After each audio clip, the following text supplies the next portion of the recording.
Em oração neste exato momento. Pai Celestial, muito obrigado pela preciosa oportunidade que nos é dada para mais uma vez estarmos reunidos e juntos através deste meio de comunicação. Pai, muito obrigado.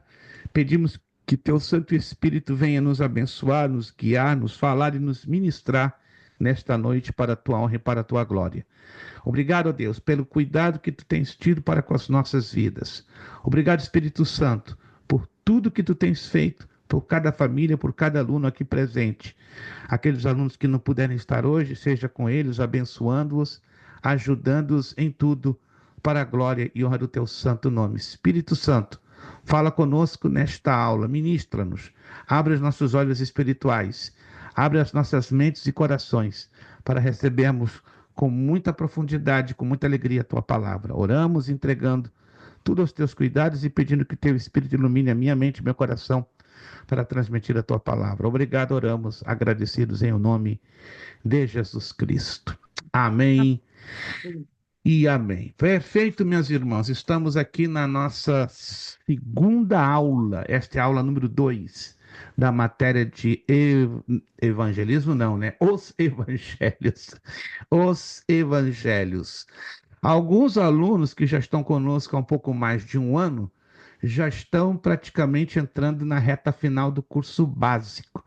Se não me engano, do grupo que está aqui, o evangelista Alexandro, né, dirigente da igreja de Nakatá, que é um deles, né, já está na reta final, né, já encaminhando já praticamente para o final. Com ele, se não me engano, estava fazendo uma revisão dos históricos e dos diários de classe. Temos dois ou três também de Nagataki que quase entraram na época dele, né? Então, nós teremos aí nos próximos meses já a finalização de alguns dos alunos. E claro, né, aqueles que estão finalizando, querendo desejar para passar para a etapa do médio, lembrando que o médio em teologia só funciona uma única turma às segundas-feiras no mesmíssimo horário. No mesmíssimo horário, né? Já os demais que vão continuar no básico, é só esperar continuar até chegar à finalização e querendo passar para o médio, repito, só funciona com uma única turma online às segundas-feiras no mesmo horário, de 8h15 às 10. Está chegando aí nosso irmão Joel. Deixa eu só aqui acertar a ficha de chamada para eu não ser inconveniente com nenhum dos irmãos. Está aqui nosso evangelista Alexandro, está faltando o Arthur. Irmã Deli já está aqui, Ironildo já está aqui, irmã Flávia, perfeito, irmã Gleice, Joel já está entrando, Kelson até agora não, nosso doutor Lucas está aqui, o Orley até agora não, irmã Patrícia não poderá vir, irmão Ricardo já está aí, Robson, Vanderlei Almeida, Vanderlei Santana e Waldson. Perfeito, perfeito. Então, Deus abençoe vocês que estão aqui conosco. Alguns vão chegar ainda um pouco atrasados, mas é importante que estamos aqui. Deixa um rápido esclarecimento. Eu ainda não consegui fechar as notas da prova passada, da matéria passada, então de bibliologia. Então peço um pouquinho mais da paciência dos irmãos. Eu estou com um pouco de acúmulo de trabalho, né? Geralmente, os primeiros 15 dias do mês eu fico um pouco sufocado com muitos trabalhos para corrigir e despachar, mas no máximo, até a tarde da próxima terça vocês já estarão, né, recebendo, né? Também estamos tendo a dificuldade de alguns alunos que estão fazendo segunda chamada. Parece que não, a segunda chamada traz um pouquinho de interrupção nos nossos trabalhos. Então, no máximo, até a tarde da próxima terça eu já estarei liberando as notas e hoje eu tenho um aluno só para fazer a segunda chamada, que é o irmão Fernando, que faz no formato de aulas gravadas. Vamos para a nossa apostila, porque vocês se lembram, né, que nós não trabalhamos com a nossa apostila, irmão Kelson. Obrigado, irmão Kelson. Estou vendo aqui agora, que até então não estava vendo o irmão Kelson na telinha. Obrigado pela dica, já aqui está, irmão Kelson, maravilha. Obrigado, recebi a sua mensagem, obrigado pelas explicações. Deus continue abençoando em oração sempre pelo irmão, sua casa, sua família e seu ministério. Muito obrigado, irmão Kelso. Vamos então para a nossa apostila. Todos receberam a apostila ou alguém ainda não recebeu? Quem ainda não recebeu? Não, não. Todos receberam. Que Pastor, eu maravilha. não recebi ainda, mas foi problema do meu correio. Eles estão arrumando lá e tá fechado por hoje. Mas Pastor, eu então também não recebi praticamente. a minha, não, tá? Kelso aqui falando. Mas que A curioso, né? minha já chegou. Evangelista Alexandre já recebeu, né? A irmã Gleice também, que é ali da região. Vários irmãos de Nagataki e coisa curiosa. Então vamos aguardar que essa semana acredito que já estarão recebendo, né? Porque essa questão do correio, infelizmente, sai do meu controle, né? Eu me esforço para que todos os que moram na mesma cidade, na mesma região, recebam ao mesmo tempo, que geralmente acontece assim, né? Todos quase que recebem ao mesmo tempo. Mas há situações que dentro de uma mesma cidade ou região não entregam a tempo. Mas tudo bem, irmão Kelso, peço um pouquinho da sua paciência. Se puder usar o PDF, acredito que essa semana já estará chegando aí na sua casa. Como os irmãos se lembram, nós estudamos na aula passada só o PDF, né, os slides. Então hoje vamos desenvolver algo que já estudamos, só a título de refrescar um pouco a nossa memória, né? Porque a memória, vocês sabem que é um patrimônio caro, né? Eu quem o diga, né? Eu digo, não estou dizendo que eu tenho uma boa memória, não. Eu acho que de todos vocês, a minha memória é a mais gasta, é a mais gastada de todos e talvez é a mais velha, né? São 66 anos, né? Eu já uso a minha memória desde os 2 anos, quando eu comecei a ler e escrever, né? Com 3 anos eu já tinha lido já 4 livros. Então a minha Misericórdia. memória é porque eu sou judeu, minha irmã, e a cultura judaica ensina a criança a ler com 2 anos de idade. Os judeus e árabes, com 2 anos, já estão lendo e escrevendo. E com 3, uma criança árabe ou judia já teria lido de 3 a 5 livros. Eu cheguei a estar com 3 anos, ter lido já 3 livros completos de 400, 520 e 600 páginas. E Misericórdia. aí vai, né? E se repita, é cultura. Não estou fazendo isso em querer me colocar melhor do que os irmãos, em nada, né? Porque Deus já tinha um plano na minha vida, né? De levar uma vida dedicada à leitura. Isso aqui que os irmãos estão vendo, né? Não é exibicionismo próprio. Isso aqui é o meu trabalho. Aqui atrás de mim, fora que todo o restante do meu escritório é coberto de parede a parede. Entende? São 51 anos do meu trabalho e da minha vida aqui dentro desse escritório, né? Depois do meu quarto de dormir, a minha vida está aqui, ó, aqui dentro. É impressionante, mas é o meu trabalho, glória a Deus, não tenho que me queixar. E é o propósito para o qual Deus me chamou. Não sei fazer outra coisa. Não sei. Vocês devem fazer 10.000 coisas. Eu não consigo fazer outra coisa senão isso aqui, né? Para exaltar e glorificar o nome do Senhor. Vamos então à nossa página 1 da nossa apostila. Por que 4 evangelhos? Eu acredito que vocês já devem ter feito essa pergunta, ó, várias e várias vezes.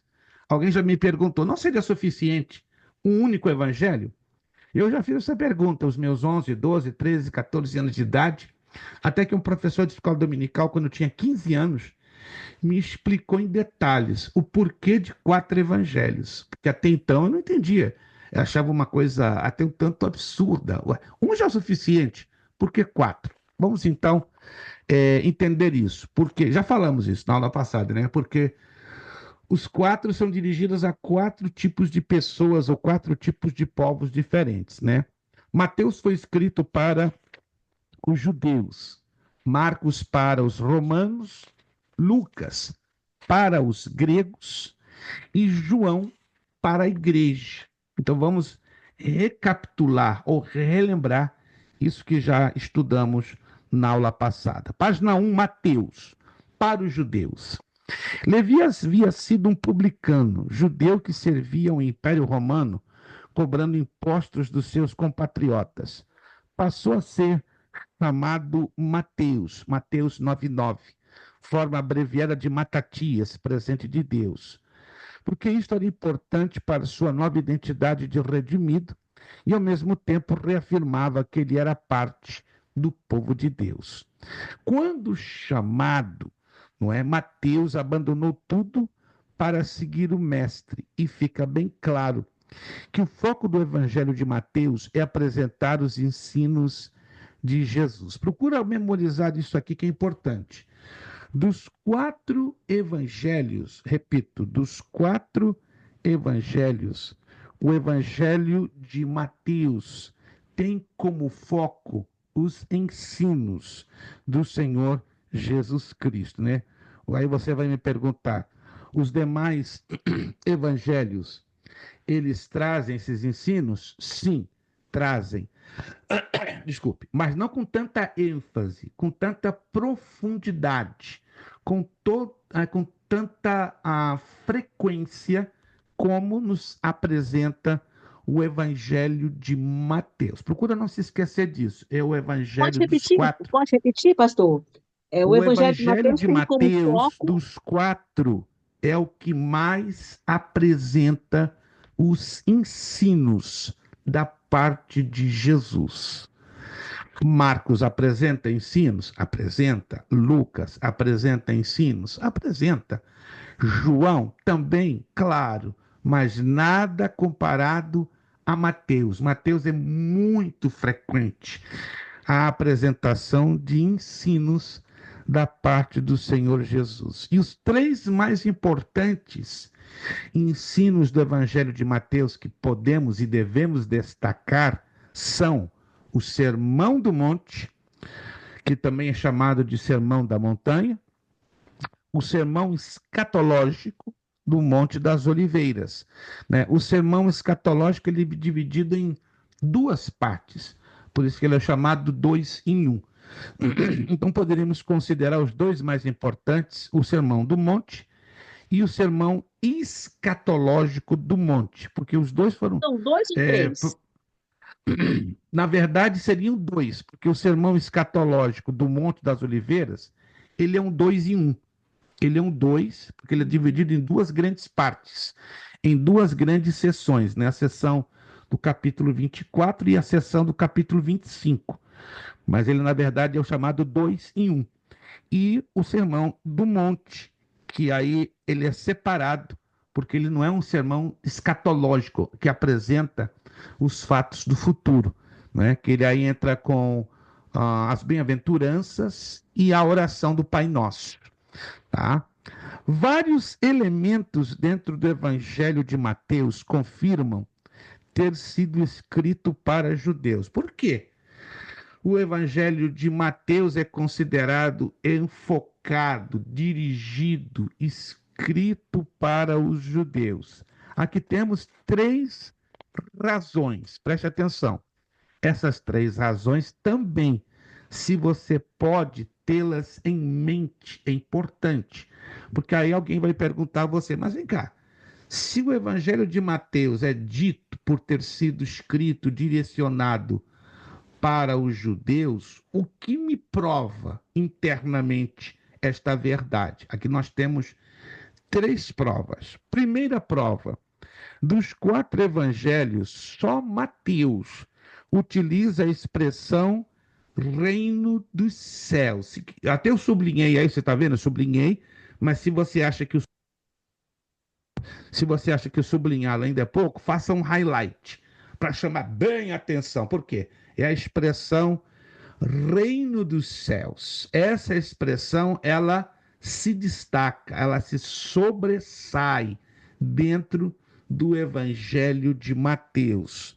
Marcos, você não vai encontrar essa expressão com tanta frequência. Lucas, você não vai encontrar em nenhum momento essa expressão, e muito menos no Evangelho de João.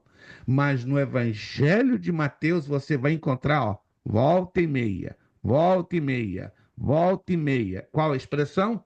O reino dos céus. O reino dos céus. Os outros evangelhos vão trazer reino de Deus. Para mim e para você parece ser a mesma coisa, não é verdade? Mas não. Para um judeu há uma grande diferença quando ele ouve e lê reino dos céus e reino de Deus, tá? Um judeu, quando ouve a expressão reino dos céus, ele vai dizer, opa, é para nós. E é verdade, porque para a cultura judaica, o valor reino dos céus é muito maior do que o reino de Deus. Para mim, para você, é indiferente, mas nunca para um judeu. Para um judeu, a expressão o reino dos céus faz uma tremenda diferença. Está aqui na apostila. Ó. Isto é significativo porque no judaísmo há um grande cuidado no uso do nome Deus. Se vocês não sabem, os judeus não pronunciam o nome Deus. Não. Nós falamos com toda a liberdade, Deus. Mas no judaísmo eles não usam, não abrem nem a boca para falar o nome Deus. Eles dizem Adonai, que é Senhor. Eles dizem Elohim, o Deus majestuoso ou majestoso. Eles dizem o eterno, mas Deus. Nenhum judeu pronuncia esse nome, pelo grande respeito que eles têm aquele mandamento lá de Êxodo, perdão, capítulo 20, que diz: não tomarás o nome do Senhor teu Deus.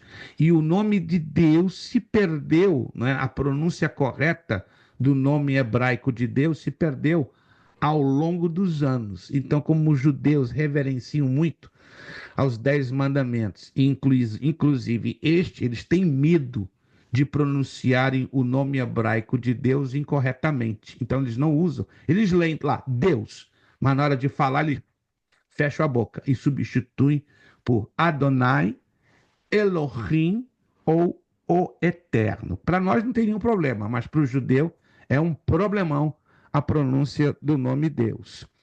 Restaram, outro detalhe que temos ao observar em Mateus.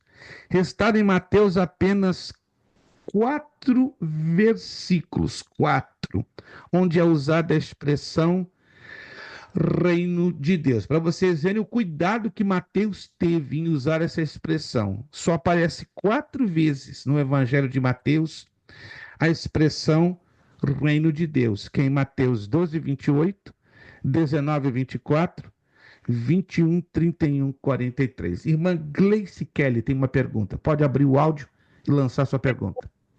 Eu só fiquei curiosa de saber como que se pronuncia o nome de Deus em hebraico. Judeu nenhum pode e deve, e não costuma pronunciá-lo. O nome de Deus é conhecido na teologia por um grupo de 4 letras, né? Que passada para as letras latinas são o Y, H, HWH. Mas a pronúncia correta ninguém até hoje sabe. Então, os teólogos estão divididos se é Iavé, Iaué ou Javé. Essas seriam as 3 pronúncias mais aproximadas do tetragramaton. Tetragramaton quer dizer 4 letras, tá? Pode ser Iavé, Javé ou Iaué, mas não se sabe qual é a correta pronúncia. Até hoje, não se sabe. Os cientistas encontraram no nosso DNA? Sim, no DNA de Deus, no nosso DNA foi encontrado o tetragramaton. Eu vou passar para vocês ainda essa semana uma foto que um cientista postou lá no Google, é assustador, de uma pessoa que fez um teste, né? Não sei se foi uma parte da pele, da mão ou do braço, e aí fez o teste de DNA e apareceu o tetragramaton. A coisa mais doida. E está dentro dos nossos cromossomos, né? Nós temos 2 pares de cromossomos, XX e XY. E no encontro dos 2 está lá no meio, direitinho, o tetragramaton. O YHWH. É como Deus querendo dizer: eu criei a Gleice Kelly e eu assino embaixo que eu sou o criador. Coisa de doido, gente. Coisa de louco. Se alguém disse que Deus não existe, tá com um grande problema aqui dentro, ó, na cachola, na cabeça, na mente. É igual um pintor, né? Um pintor, quando pinta um quadro e quer torná-lo famoso, o que ele faz? Coloca a sua assinatura. quando pela primeira vez eu fui no Museu do Louvre, em Paris. Eu sempre tive um desejo, desde criança, em conhecer a Mona Lisa, de Leonardo da Vinci. Era loucura minha, né? Uma coisa de criança, né? Que desde os 5, 6 anos de idade eu lia sobre a história da Mona Lisa e falei, quando eu crescer, eu vou conhecer a Mona Lisa. Cresci, fui a Paris, né? E me desesperei para entrar no Museu do Louvre e a primeira coisa que me perguntei, onde está a Mona Lisa? Lá no fundo daquele corredor. Fui que nem um doido. Quando eu cheguei lá e vi a Mona Lisa, chorei igual uma criança, né? Eu tinha 19 anos de idade, 19 anos. E a primeira coisa que eu procurei na Mona Lisa, não apenas aquele rosto icônico, chamativo, mas na parte de baixo, do lado direito, a assinatura do seu pintor, Leonardo da Vinci. Estava lá, Leonardo da Vinci. Eu falei, essa aqui é autêntica, essa é a Mona Lisa que eu esperava. A mesma coisa somos eu e você, né? Nós temos um pintor, é mais do que um pintor, é o Criador. E dentro de nós, do nosso DNA, está ali a assinatura do próprio Deus, né? O tetragramaton, né? O YHWH. Eu sou o que eu sou. Isso é maravilhoso, gente, maravilhoso. Segunda prova que o Evangelho de Mateus foi escrito para os judeus. Este evangelho começa com a genealogia de Abraão até Davi e deste até Jesus. E também o que mais se usa é a expressão filho de Davi, Mateus 1:1, que significa que para os judeus ser ele o Cristo. Não se esqueça, a palavra Cristo, que se tornou um nome próprio do nosso Salvador, significa o ungido. Jesus Cristo significa o Salvador ungido, o que corresponde no hebraico Yoshua HaMashiach, Messias, seria a tradução no português, que é o mesmo que Mashiach ou Cristo, que é a forma grega. Jesus Christos. Jesus é o mesmo que Jesus em português e o mesmo que Yoshua em hebraico, né? Cristo é a forma em português, Christos é a forma grega e Mashiach é a forma hebraica, tudo significando o ungido. Por quê? Porque havia a promessa de que o Messias viria da linhagem de Davi. Está lá em Isaías, capítulo 9, versos 6 e 7. Por isso que o cego Bartimeu, lá no caminho de Jericó, ele começou a gritar, Jesus, filho de Davi. O que ele estava querendo dizer com isso? Eu te reconheço como descendente da linhagem real de Davi. E por isso eu creio que tu és um ungido, o Messias, que deveria vir para libertar o nosso povo. Então, a expressão filho de Davi no Evangelho de Mateus qualifica esse evangelho como endereçado para os judeus. Terceira prova que esse evangelho de Mateus foi endereçado aos judeus. Mateus contém, olha só, 12 citações ao Antigo, ao Velho Testamento, sempre com o verbo cumprir, não é na voz passiva. No grego, no original desse texto, é a palavra plerothenai, mas em português você vai encontrar lá em Mateus 1, 22, 23, 2, 5, 16, 15, 17, 18, 23, Mateus capítulo 4, do verso 14 a 16, Mateus capítulo 8, verso 17, Mateus 12, 17 ao 21, 13 e 35, 21, 4, 5, 27, 9, 10 e 26, 56. Então, essa é a terceira prova que nos indica que o Evangelho de Mateus foi escrito para judeus, ou seja, que possuem 12 menções, 12 citações ao Velho Testamento. Isso foi extremamente importante para que os judeus enxergassem a realidade espiritual do advento, da chegada do Messias. Então, está aqui a prova de que o Evangelho de Mateus, definitivamente, ele foi escrito para judeus. Virando a página, outra abordagem sobre Mateus, esta feita por um teólogo chamado Thiemann, de origem alemã, aponta no mesmo sentido. O que Frank Thiemann falou sobre isto? O Evangelho de Mateus concentra-se no diálogo com os judeus e é perceptível nas 5 linhas mestra de sua narrativa. 5, então, razões que este teólogo alemão, Frank Thiemann, coloca. Jesus cumpriu as escrituras de Israel. Primeira prova que Mateus foi escrito para os judeus, segundo Thiemann, é que Jesus cumpriu todas as profecias ligadas a ele em relação à nação de Israel. Segundo, incorporou a lei e a sabedoria, ou seja, Jesus pegou a lei e a sabedoria do alto, trazendo uma revelação muito melhor do que a lei. Terceiro, apresentou sua identidade como novo e maior Moisés. Quero levar vocês agora a Deuteronômio capítulo 18. Vamos lá? Isso aqui é interessante. Livro de Deuteronômio, o 5º livro das Escrituras Sagradas. Livro de Deuteronômio, capítulo de número 18.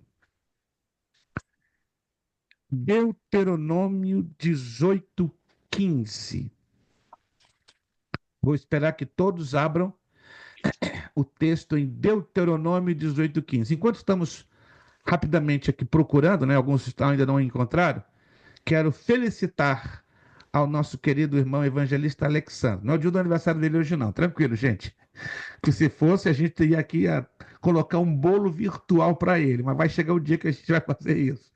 Mas quero felicitar pelo maravilhoso vídeo que eu recebi hoje, né, do seu canal do YouTube, né, sobre os 3 passos para a salvação. Irmão, parabéns. Irmão, bota a boca no trombone, arrebenta, divulga esse evangelho, que Deus use. Fiquei muito contente, muito feliz.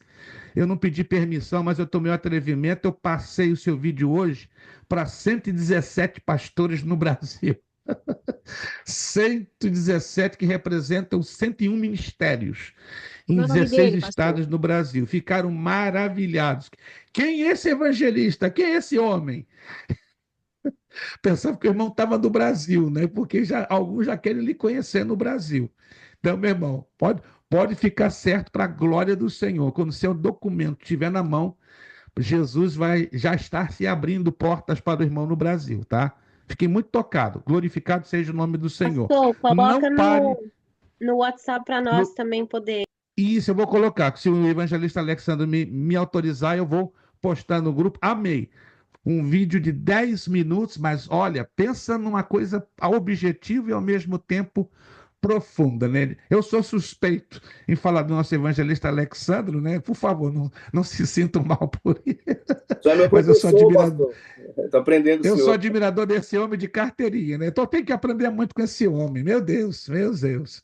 Deus continue abençoando o evangelista Alexandre e que Deus possa usar muito esses vídeos para salvação, libertação de almas, edificação. Deus seja glorificado. Em boa hora, como diz o hispano, em buena hora, chegou esses vídeos, né? E Deus continuará sendo glorificado. Vocês vão gostar, gente. Aí vocês vão admirar o nosso irmão de carteirinha, como eu também admiro o ministério do servo do Senhor. Vamos lá, gente, vamos lá. Se eu continuar falando, eu vou me emocionar. Se eu me emociono, dá ruim, aí choro e aí acaba a aula. Eu sou muito emotivo, tenho que me controlar muito nessa parte. Mas vamos lá. Deuteronômio capítulo 18, versículo 15 está escrito: O Senhor teu Deus te despertará um profeta do meio de ti e de teus irmãos, como eu. A ele ouvireis. Moisés está sendo usado pelo próprio Deus para falar de um grande profeta que viria após ele, que seria maior do que ele, que seria mais poderoso do que ele e que falaria com mais poder e unção do que ele e que todos devessem ouvi-lo. Quem? De quem estava profetizando Jesus. Moisés? Do Senhor Jesus Cristo. Olha que tremendo, que tremendo. Por isso que o Evangelho de Mateus apresenta a identidade como novo e maior Moisés, porque Moisés e Jesus têm muitas semelhanças. Quarta razão, o filho messiânico de Davi e o filho de Deus, aquele que é nascido rei dos judeus. Era muito complicado naquela época, pelo fato que o Império Romano estava dominando aquela região. Alguém chegar e dizer: este aí é o rei dos judeus, porque esse tipo de declaração implicava em rebeldia contra Roma. A razão dessa que levou a Herodes ficar enfurecido no objetivo, né, de matar a Jesus. E ele tentou, mas não conseguiu, porque o Espírito Santo avisou das tentativas de Herodes e Jesus, com os seus pais, foram se refugiar no Egito, até a morte de Herodes, que levou em torno de 2 anos e 3 meses, 2 anos e 9 meses. Mas Jesus é chamado no livro de Mateus como o Filho de Deus, apontando para algo muito maior que vai acontecer no futuro, quando Jesus vier a governar 1000 anos sobre a terra e também sobre a nação de Israel. Essa é a quarta razão. A quinta razão que este teólogo Frank Tillman coloca como o Evangelho de Mateus escrito para os judeus é que personificou Israel, ou seja, Jesus era o que Israel deveria ter sido. Israel fracassou em não ser a nação que evangelizaria todo o mundo. Quem está evangelizando todo mundo nos últimos quase 19 séculos? A igreja, um grupo de gentios. Mas esta missão, inicialmente, no plano de Deus, pertencia a Israel. Israel fracassou. Diz lá o Evangelho de João. Ele veio para o que era seus, e os seus não o receberam. Ele veio para os judeus, e os judeus o rejeitaram. Na rejeição de Israel para a pessoa do Senhor Jesus, que nos explica o capítulo 11 da carta aos Romanos, se você nunca entendeu direito, por que os judeus rejeitaram o Senhor Jesus? Vá lá e gaste um tempinho para ler todo o capítulo 11 da carta de Paulo aos Romanos. Se quiser anotar, carta de Paulo aos Romanos, capítulo 11, só o capítulo 11. Você vai ler o capítulo 11 e vai entender perfeitamente o porquê a nação de Israel faz isso. Ó. Rejeita a Jesus como seu Messias e como seu rei. Aí eu já adianto a você o porquê. Porque os gentios precisavam ser incluídos no plano de salvação. Pois, do contrário, Jesus só poderia ter vindo para salvar a quem? Exclusivamente e unicamente aos judeus. E isso não é verdade. Embora ele mesmo disse, olha só que Jesus disse: eu vim primeiro buscar as ovelhas perdidas da casa de Israel. Alguém se lembra disso? Que Jesus disse isso? Alguém se lembra? Eu vim primeiro buscar as ovelhas perdidas da casa de Israel. Isso quer dizer que ele não veio apenas salvar os judeus. Não. Ele veio primeiro salvar os judeus. Mas não deu certo. Assim, no plano original de Deus, Deus já sabia que não ia dar certo. Aí Deus já tinha o plano B preparado. Qual era o plano B? Primeiro, então, chamar a igreja. Por isso que vem a palavra igreja. Para quem não sabe, a palavra igreja vem de um termo grego que está lá em Mateus 16, 19.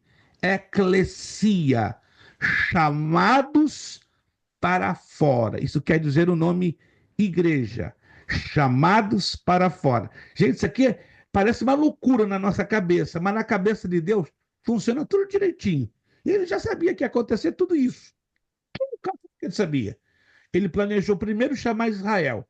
E ele sabia que Israel ia rejeitá-la a Jesus. E aí o próprio Deus já tinha um plano B preparado. Ó. estou sabendo que Israel vai rejeitar o meu filho Jesus. Enviei meu filho Jesus para salvar primeiramente a Israel, mas eles não vão querer nada com nada, ou seja, não vão querer a Jesus. Mas aí eu tenho um plano B. Qual é o plano B? Um segundo povo, chamado igreja. Aí ele veio, a rejeição de Israel deu espaço para a igreja entrar na frente, aí a igreja está há 19 séculos pregando o evangelho. O que vai acontecer dentro de breve? A igreja vai ser arrebatada, né? Vai ser levada aos céus, vai começar um período de enorme angústia nesta terra chamada tribulação e grande tribulação, um total de 7 anos. E quem vai estar pregando o evangelho aqui na terra? Porque vai ficar gente na terra, né? A igreja, um grupo de crentes vai sair da terra, um outro grupo de crentes que não vai estar vigiando até o momento vai ficar, mais um grupo enorme de pessoas que não aceitaram a Jesus Cristo. E aí o que vai acontecer?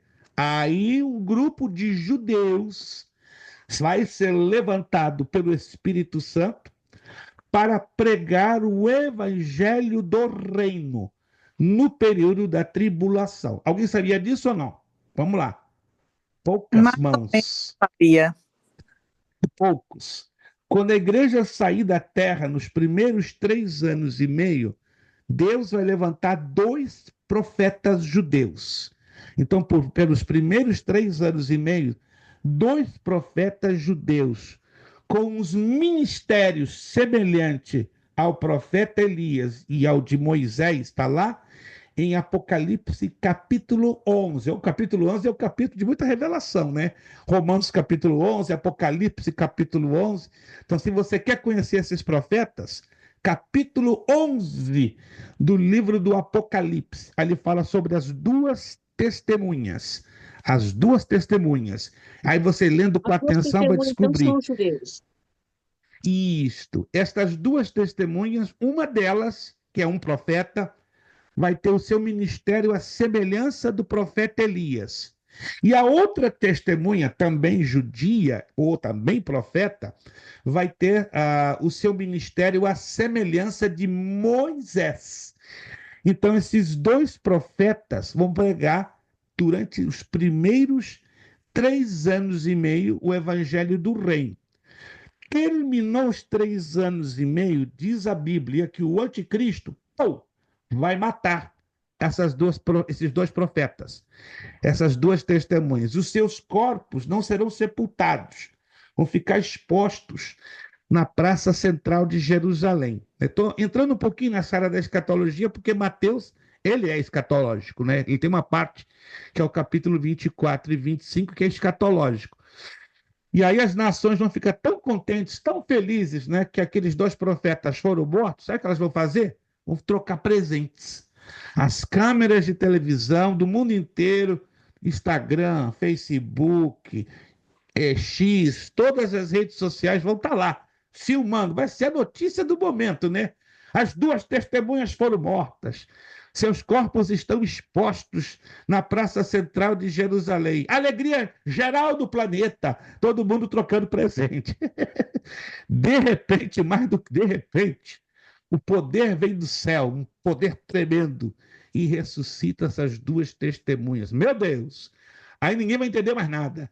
Elas se ressuscitam, se colocam de pé, são levadas ao céu, e o que acontece? Vem um tremendo terremoto e destrói 1/3 da cidade de Jerusalém. Quando dá esse terremoto, vai levantar uma fúria no anticristo. O anticristo vai ficar tão infuriado, tão injuriado, tão indignado, vai pegar uma porca. Está lá na palavra de Deus, capítulo 24 do Evangelho de Mateus. Vai entrar no Santo dos Santos e vai sacrificar uma porca na tampa da Arca da Aliança no lugar santíssimo. A partir deste exato momento que o anticristo venha fazer isto, para sacrificar uma porca em cima da tampa da Arca da Aliança, termina a primeira fase da tribulação e começa a grande tribulação, que serão mais 3 anos e meio. Enquanto isso, a igreja está lá no céu, É, eu quero... desfrutando das bodas do Cordeiro, desfrutando da entrega das recompensas. Não, só o crente vacilão que vai estar aqui na terra vendo tudo isso. O crente que não subir vai estar aqui, que Deus tem misericórdia, né? Aí, o que vai acontecer na segunda parte da tribulação? O anticristo vai perseguir como ninguém aos crentes que ficaram, que não subiram no arrebatamento. Vai matar a todos aqueles que não receberem a marca aqui e aqui. E outra coisa, Deus vai levantar 144 mil judeus para continuarem pregando o evangelho do reino sobre toda a terra. Gente, vai ser uma coisa maravilhosa. E Mateus fala disso, ó, com uma propriedade maravilhosa. Por isso que a escatologia, ela é uma ciência muito complexa, porque ela precisa ser corretamente entendida e interpretada. Essa é a razão porque Mateus dedicou todos os seus 28 capítulos para que os judeus entendessem os propósitos de Deus para com a nação e o mundo. Sim. Nesse tempo da grande tribulação, os gentios que ficaram do tempo da graça, eles vão ter oportunidade ainda de ser salvos? A única oportunidade, a única oportunidade, a grosso modo, será entregando as suas vidas.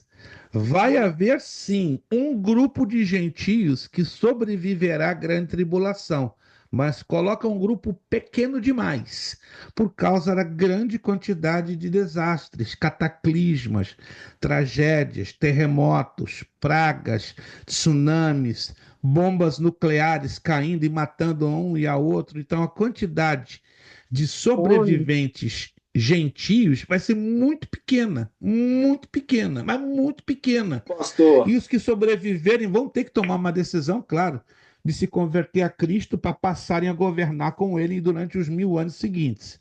Mas a quantidade vai ser muito, muito pequena. Então, a maior quantidade vai morrer confessando a Jesus Cristo como seu Senhor e Salvador. Vai ter uma outra quantidade que vai morrer, claro, sem a salvação, aí vai direto para o Hades, né, para o inferno temporário, ali vão aguardar até a ressurreição dos mortos ímpios no trono branco, que vai ser depois do governo de 1000 anos de Jesus na terra, para, consequentemente, eles serem remetidos para o lago de fogo e de enxofre.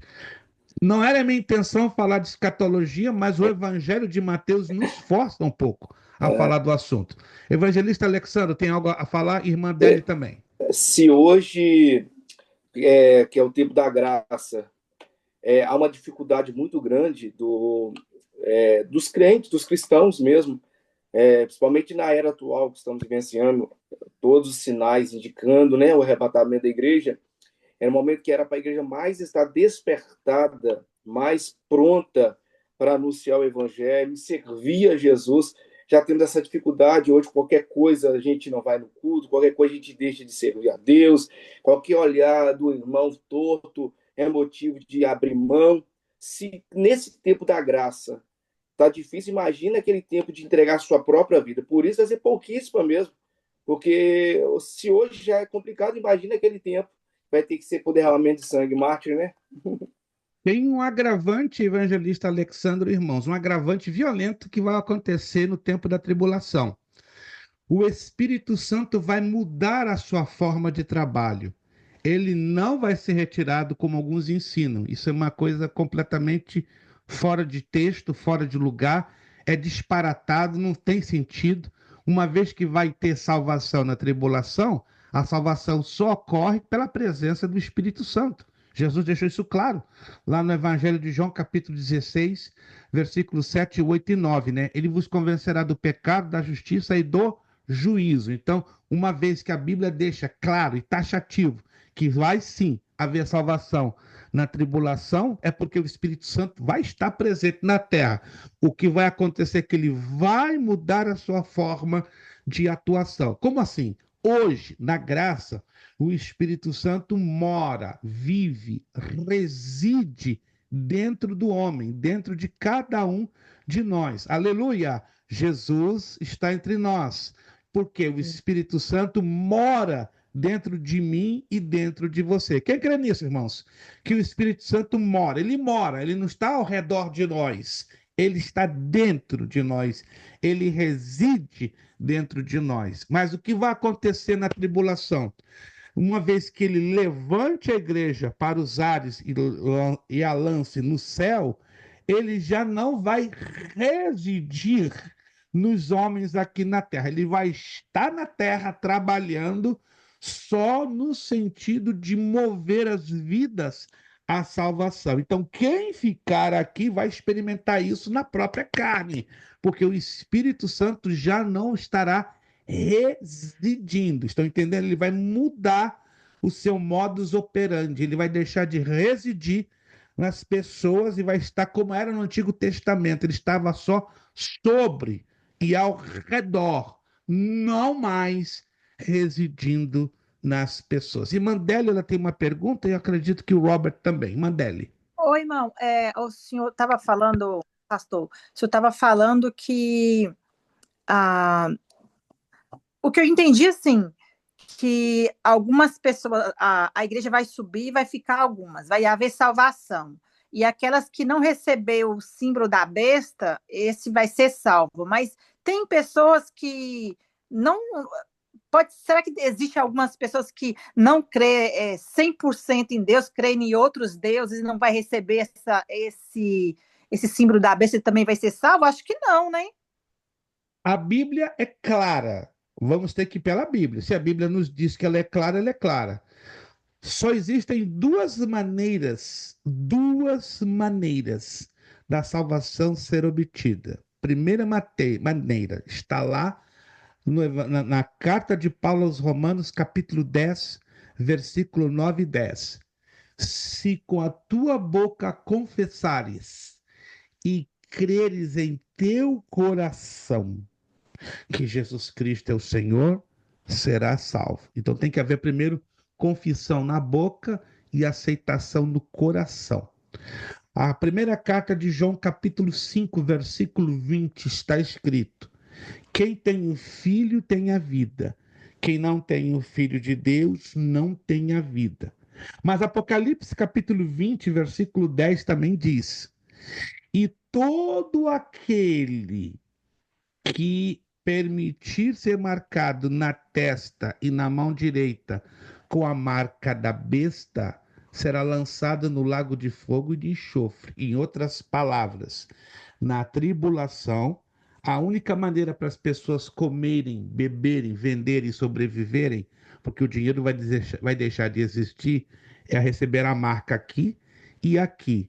Quem ficar, mas aceitar a Jesus, é óbvio, não vai aceitar a marca aqui e nem aqui, e vai ser degolada. Está lá em Apocalipse capítulo 20, versículo 10. Vai ser morta, vai ser decapitada. São os mártires da tribulação. E as pessoas que adorarem a outros deuses, a outros senhores, a outras entidades, a mesma coisa, mesmo. Então, são duas situações um pouco parecidas que vão levar as pessoas ao inferno. Mas para quem estiver na tribulação e decidir ainda abraçar a salvação, a única maneira, no formato mais grosseiro da coisa, é entregar a sua própria vida. Não vai ter outro jeito. Ou entrega a vida para lá no final da tribulação ressuscitar. Tem esse detalhe interessante. Ela vai ser morta em algum momento da tribulação. Mas diz a Bíblia que antes do governo de 1000 anos, esse grupão que vai ser morto na tribulação vai ressuscitar. E ressuscitando, vão governar 1000 anos com o Senhor Jesus Cristo. Está lá no capítulo 20 do livro do Apocalipse. Irmão, sem querer caímos em escatologia, não tem jeito. Mateus, quando você estuda Mateus e Lucas, você cai direitinho nos braços da nossa irmã escatologia. Já ouviram falar da nossa irmã escatologia? Não tem jeito, né? Vocês vão estudar a irmã escatologia. Eu amo muito ouvir sobre isso, né? Porque a gente precisa saber, entender melhor, né? De como que vai ser isso tudo, né? Então, para mim, eu gosto de ficar ouvindo assim E e é vocês só fiquem absorvendo. ligadinhos, né? O que está acontecendo neste exato momento. Hoje já aconteceram dois fatos. Eu não vou entrar aqui em maiores detalhes, senão a gente se desvia um pouco do assunto. Mas hoje, entre ontem e hoje, aconteceram, na verdade, três acontecimentos que estão abalando e vão abalar mais ainda nos próximos dias e semanas o cenário profético. Se você está prestando atenção no que está acontecendo lá fora, sobretudo em Israel, já estou dando essa dica, lá em Israel, no Oriente Médio e na União Europeia. Fica ligado. Ontem aconteceu um fato violento, hoje mais dois, tá? Com um empurrãozinho dos Estados Unidos, né? Porque o Conta negócio para que é nós, engraçado. pastor. Tá liberado. Vocês têm que estar ligados, gente. Não, peraí. Tem. Para quem não sabe, nós já vou adiantar aqui, né? Embora não tenhamos ainda uma data definida, nós vamos ter um segundo seminário de escatologia lá na igreja do nosso irmão evangelista Alexandro, em Nagataki. Não temos ainda uma data definida, poderá ser em maio, junho, né? Final de maio ou início de junho, ou poderá ser em agosto, mas vai sair esse ano. E aí eu vou levar as notícias do momento fresquíssimas, né? É como você abrir a Bíblia e olhar o que está acontecendo na mídia, no dia a dia dos nossos jornais. Está acontecendo assim de uma maneira aceleradíssima, rápida demais. E está assustador a coisa, irmãos. Está assustador mesmo. Deus seja glorificado. Olha, se a gente chegar a terminar esse curso básico, vai ser vitória. Porque parece que Misericórdia. do jeito que está o negócio, a gente vai para o céu. Sinceramente, vamos batalhar para todo mundo Bota meu subir lugar. junto. Não, irmão, estou falando sério. Vamos batalhar forte, ó. Vamos suar, vamos chorar, vamos gemer. Que, olha, eu acho que terminar esse curso vai ser complicado, porque está muito perto de acontecerem as coisas. A revelação do anticristo está aí batendo a porta. E quando Glória isso a Deus. acontecer, Doida irmão, para ir para o céu. minha irmã, você não está entendendo mais do que eu, irmã. Eu estou há 51 anos esperando por isso. Jesus, eu também estou. Estou há Pastor, 51 anos esperando isso. Fale, minha pastor, irmã. o senhor tem alguma suspeita de quem seria o anticristo? Tenho dois, mas eu prefiro não falar. Vou falar sobre isso com detalhes, com base bíblica. Não é que eu queira colocar suspense, é que o tempo não me permitiria eu desenvolver esse assunto aqui agora. Eu vou falar nesse seminário de escatologia, parte 2 lá em Nagataki, né? Os irmãos vão ficar bem doidinhos, que eu vou apresentar na escritura e vou apresentar dois supostos candidatos que estão hoje na Já está Berlinda. Já todo posso, ó, cuidado. já vou adiantar. Já vou adiantar, para tirar um pouco do suspense. Não se trata do Elon Musk. Elon Musk não tem nada a ver. Elon Ó, Musk está dando um grande empurrão, mas ele não é nenhum dos dois Mas candidatos. e o do Trump? Tampouco, nem desses dois. Nem o filho do Tem Trump. dois que a maioria não está enxergando. A maioria não está enxergando. eu Porque passei esses semana dois se. pesquisando as dicas que o senhor deu. E eu não cheguei a Como? conclusão nenhuma. Eu passei semanas pesquisando as dicas que o senhor deu no último seminário. Olha, quando eu chegar aí e mostrar para a senhora vai ficar assustada. Porque as evidências estão muito claras em cima de dois homens, que não é nem o genro do Donald Trump e nem é o Musk. Não estou colocando suspense, não. É questão de investigação. E a senhora ainda só foi até metade do caminho. Tem uma outra metade a ser percorrida. Aí, quando a senhora chegar na outra metade, a senhora vai descobrir quem seriam os dois supostos candidatos. Até a família real. Eu pesquisei. Não, Tomara que anuncie descarta. logo, gente, que eu Está estou doidinha dentro para da. Ó, para continuar o assunto, está dentro da União Europeia. E não falo mais. Eles estão dentro da União Europeia. Só isso. Não falo mais nada. Estão dentro da União Europeia. Se vocês pesquisarem o que está acontecendo dentro da União Europeia, vocês vão descobrir quem são esses dois personagens. Vamos lá, gente. Senão a gente sai de evangelho para escatologia. Aí complica. Ô, pastor, rapidinho aí, mas é aquele filho do Sheik lá, o mais respeitado, não é não? União Europeia. União Europeia. Eles não têm nada a ver com a União Europeia. Eu já dei a dica.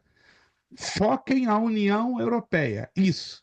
Entrem de cabeça, investiguem, pesquisem sobre a União Europeia. Esqueça o restante. O foco é União Europeia, nada mais, tá? Se vocês colocarem o foco na União Europeia, aí a surpresa vai ser maior ainda. Vamos lá, gente. Por outro lado, continuando na página 2, o negócio esquentou, gente. Estou percebendo que o povo aqui está querendo a escatologia do que Mateus, mas não tem jeito, que temos que falar um pouquinho de Quando é que a gente chega escatologia lá, pastor, para escatologia, assim, para poder entrar profundo nessa área? para a senhora dentro de 13, 12 meses. Em um Ai, ano. tá bom. Ai, Em um ano, exatamente, para quem está entrando agora, nós vamos estudar essa Oi, matéria meu dentro Deus. de Ai, não deixa exatamente eu falar, um. porque eu toda amo, vai eu estar amo essa no céu? parte. Hein, irmã? Mas pela previsão do pastor, a gente já não vai estar aqui nessa terra mais. Coisa boa, minha É irmã. Se não verdade. tiver, não é previsão minha. É o andar dos acontecimentos. Pode acontecer um pouquinho mais, um pouquinho menos. Eu não estou colocando datas, mas do jeito que a carruagem está andando, pode acontecer no meio do caminho. Enquanto Glória a isso, Deus. vamos nos Irmãos, preparando.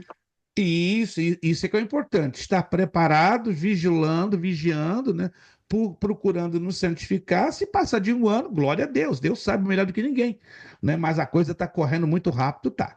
Vamos lá, página 2. Por outro lado, como em todo o Novo Testamento, há também um desmerecimento do povo de Israel, porque mesmo tendo escolhido o povo da promessa, tornou-se reprovável. Olha que interessante, né? O povo para o qual Jesus veio se comportou de uma maneira vergonhosa, acabando de recusar ou rejeitar a Jesus. Vamos entender essas 3 coisinhas aqui sobre Mateus, muito importantes. Número 1. Contra o judaísmo, Mateus capítulo 23 é um veemente desabafo do mestre Jesus contra os líderes judaicos da época e sua falsa religiosidade. Há uma expressão que se usa hoje entre a garotada, né? Deixa de ser fariseu. Já ouviu falar dessa expressão? Deixa de ser fariseu, porque o nome fariseu se tornou uma expressão popular para identificar alguém falso, alguém hipócrita, alguém de uma vida moral meio sem vergonha, entende? É o que exatamente os fariseus do tempo de Jesus traziam essa visão, essa ideia. Aí Jesus dizia: ai de vós, escribas e fariseus hipócritas. Essa é a imagem que esta seita, porque os fariseus eram uma seita. Para quem não sabe, os fariseus, basicamente, eles acreditavam na ressurreição dos mortos e na existência dos anjos. Ao contrário de uma outra seita chamada saduceus, eles não acreditavam saduceus nem nos anjos e na ressurreição dos mortos. Então, fariseus e saduceus eram completos opostos entre si. Outra coisa que Jesus assinala está aqui no número 2. Mateus também afirma categoricamente que os gentios salvos substituirão os judeus no reino dos céus. Eu falo isso com propriedade, irmãos. O meu povo é um povo difícil. Meu povo é um povo teimoso, cabeça dura, testarudo. Infelizmente, um povo muito orgulhoso, que pensa que recebeu o privilégio de virem de Abraão, eles pensam que já automaticamente ganharam a salvação. Não. A salvação tem que ser batalhada e abrirmos espaço para Deus trabalhar na nossa vida. Ninguém é salvo por causa de uma herança genética ou étnica, como os judeus pensam. Nós somos filhos de Abraão, somos melhores do que os gentios. Errado, muito pelo contrário. Todo judeu precisa ter consciência da sua necessidade de salvação. Mas esse orgulho vai atrapalhar muitos judeus subirem ao céu. Por isso que Mateus afirma que os gentios salvos substituirão os judeus no reino dos céus. Mateus 8, 11 e 12, está aqui na apostila, só se você me acompanha aqui a leitura. Digo-vos que muitos virão do Oriente e do Ocidente, tomarão lugares à mesa com Abraão, Isaque e Jacó, no reino dos céus, ao passo que os filhos do reino serão lançados para fora, nas trevas, e ali haverá choro e ranger de dentes. Gente, olha que profecia tremenda aqui em Mateus, se você nunca percebeu, liga os faróis de milha, Mateus 8, 11 e 12. Mateus profetiza aqui com todas as letras. Vai ter um grupão grande de judeus que vão ficar de fora. E os gentios vão entrar, ó, vão substituí-los. Meu Deus! Outra coisa muito chamativa em Mateus, a genealogia de Mateus, que vai de Mateus capítulo 1, do versículo 1 ao 17, ela é diferente da de Lucas. Mateus acrescenta o nome de 4 mulheres. Ó, muita atenção aqui. Na genealogia de Mateus tem 4 mulheres. De Lucas você não vai encontrar, mas de Mateus sim. E é digno de nota que Tamar, Mateus 1:3, Raabe, Mateus 1:5 e Ruth, Mateus 1:5 e Batseba, Mateus 1:6, mencionada apenas como mulher de Urias, eram gentias. Olha que coincidência. 4 mulheres mencionadas por Mateus com respeito à genealogia de Jesus, 4 mulheres gentias, e o nome de cada uma destas mulheres, olha que interessante, ligado a casos de imoralidade. O quê? Primeiro, mulher, na visão do judaísmo, não é considerada alguém importante. Não é, infelizmente. Mas aqui Mateus quebra a regra para deixar bem claro aos judeus que as mulheres são importantes no reino de Deus.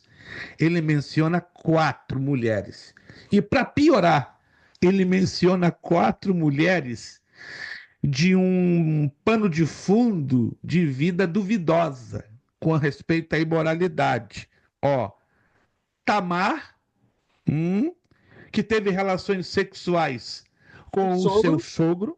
Uau, que negócio bem complicado. Raabe, uma prostituta ali de Jericó. Ruth, uma sacerdotisa, né, dos deuses de Moabe.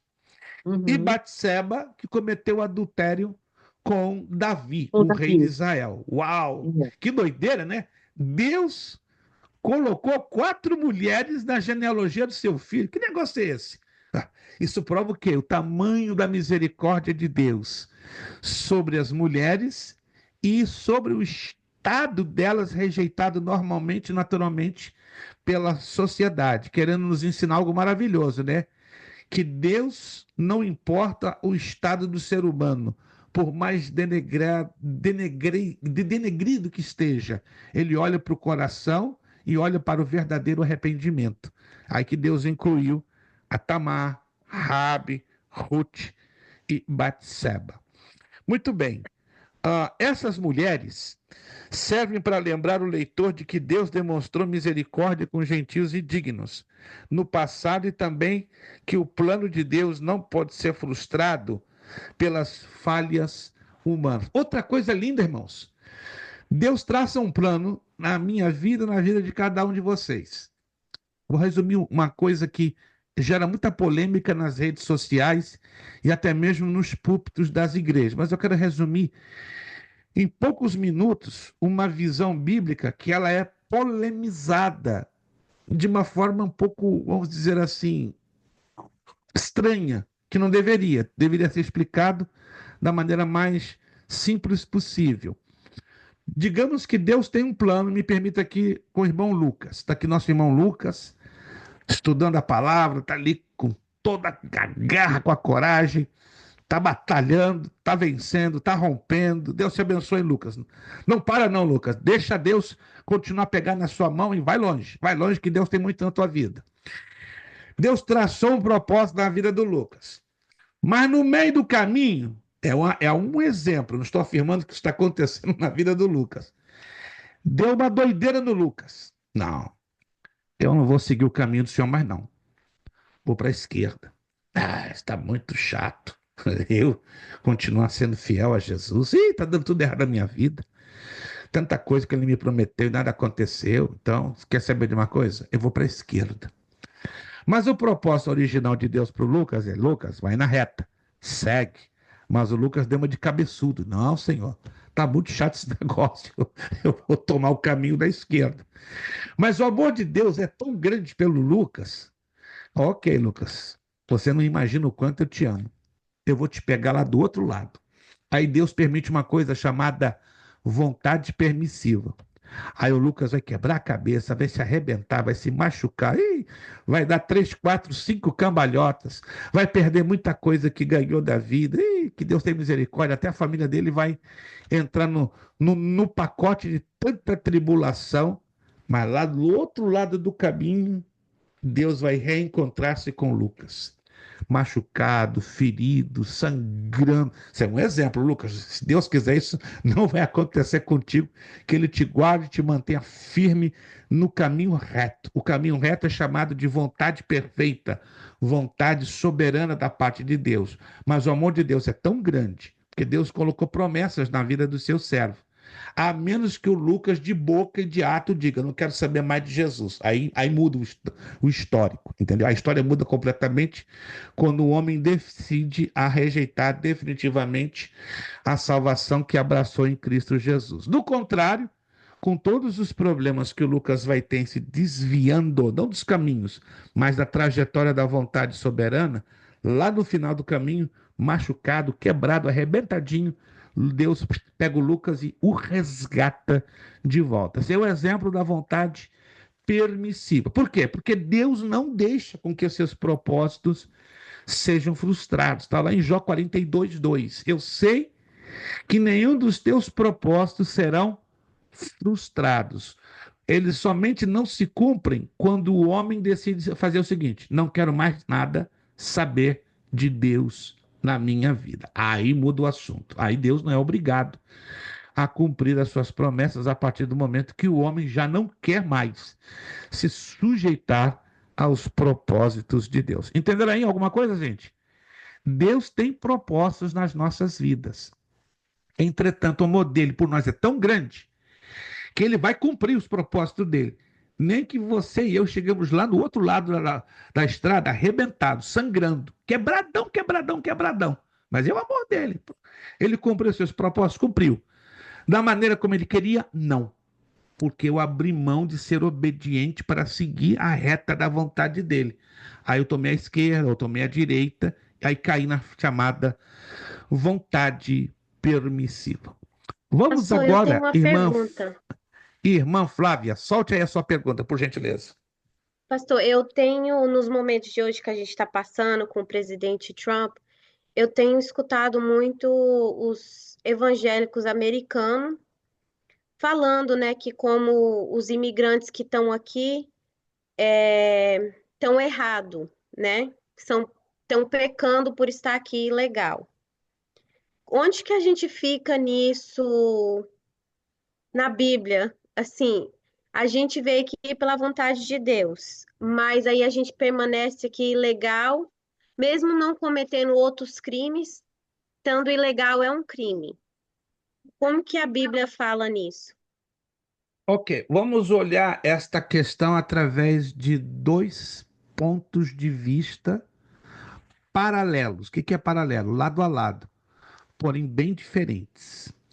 Do ponto de vista humano e jurídico. Vamos então para o ponto de vista humano e jurídico. Pelo ponto de vista humano e jurídico, quem entra neste país pela porta da frente, exemplo, com um visto legal e deixa o seu visto estourar, ela cai na chamada ilegalidade técnica, que é diferente da chamada ilegalidade dolosa. Desculpe.